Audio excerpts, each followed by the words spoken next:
Hello and welcome to my channel. In today's video, I'm going to show you how to create watercolor clip art that you can sell to make passive income in a ton of different ways. Today's tutorial is part 1 of a 3-part series. So part 1 is my watercolor process and how I make watercolor clip art. Part 2 will be the Photoshop process and how to prepare your clip art to sell. And part 3 will be an example of me making different products to sell with the clip art that I've made. So today we're going to cover how I actually paint the watercolor clip art, some tips and tricks to get started. But first, let's take a look at some cool ways that you can make money with clip art. So a prime example would be selling your clip art on Etsy. This is what I did about 2 years ago with one of my first Etsy shops.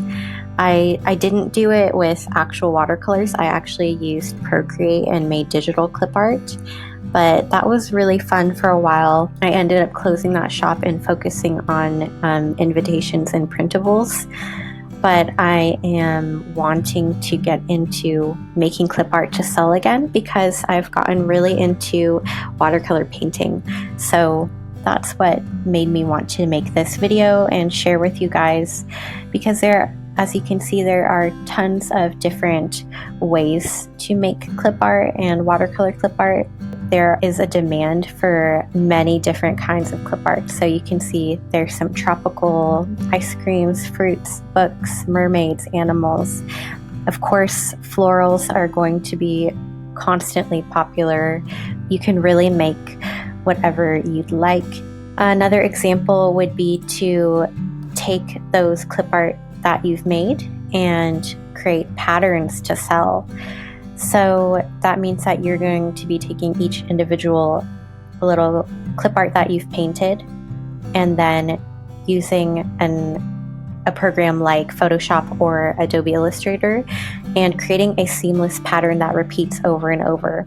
The reason people like patterns like this is that they can end up taking the patterns and using them for products that they want to sell. So for example, I'm on Society6 right now. This is a very popular print-on-demand site.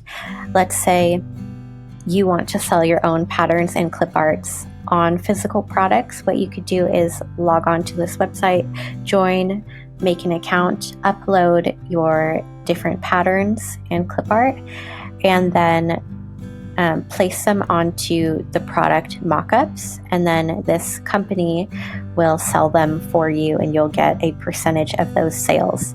Okay, so first let's talk about the things that I use to make my watercolor clip art. I use some Canson XL watercolor paper that I cut in half. I think the paper is about 9 by 12 inches. It's a cold press watercolor paper. And I cut it in half because I need to scan it to put it onto my laptop. I use a number 6 round brush. Mine is by Princeton, and it's a Neptune brush, and that's usually my favorite brush to use. I use Winsor & Newton tube paints, but I also have some paint sets and some ink paints that I use sometimes. The type of tools that you'll need, so the technology you'll need, is you'll need some way to scan your watercolor paintings onto your computer. You're going to need some sort of computer or device that will allow you to use Photoshop so that you can prepare them to sell. I'm sure that there are other ways that you can prepare your clip art, but I've found that Photoshop is the cleanest way to prepare them because you're going to want some way to extract those paintings from the watercolor paper and make sure that that background is cleaned off so that you have these clip arts with transparent backgrounds that you can end up using on a variety of products. So for example, with floral clip arts, you'll see that I kind of paint them as a piece by piece thing. So I paint leaves separate from the flowers. The reason I do this, and you don't have to, but I believe it makes it simpler because when I'm cleaning it up, I have each piece individual, and then I can sell those as individual pieces. And I can also end up combining them into bouquets, wreaths, banners, and then sell those as the fancier, bigger pieces of a clip art collection. So then I have all those separated pieces that people can use, and then I'll create like bigger bouquets as well. So it ends up being more variety in your pack and a cleaner and easier way to create them at first. Of course, you don't have to do it that way. You can create everything at once. Let's say you just want to paint a floral bouquet that has all the leaves, all the different colors of flowers all in one. You can definitely do that, sell that as is, and then you can also take some time and separate them in Photoshop and see what you get. So it's personal preference, but for my workflow, that's what I find easiest. If you're not painting flowers, let's say you're painting some people and some animals, then it's totally fine to paint that as one thing. You don't have to paint eyes separate from a face and legs separate. It can be one thing.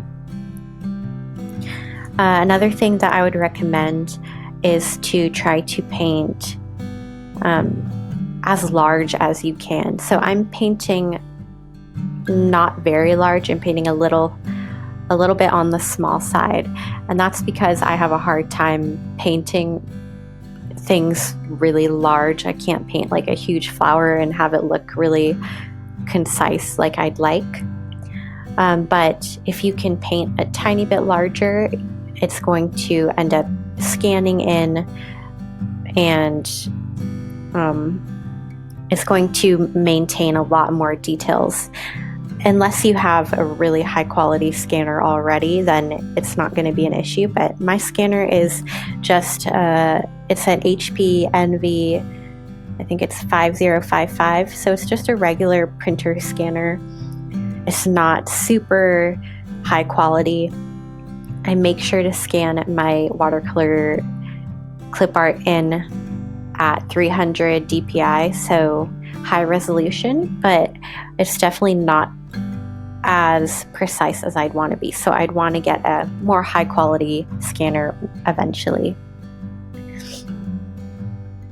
So a little bit more on my clip art background. I started my clip art shop.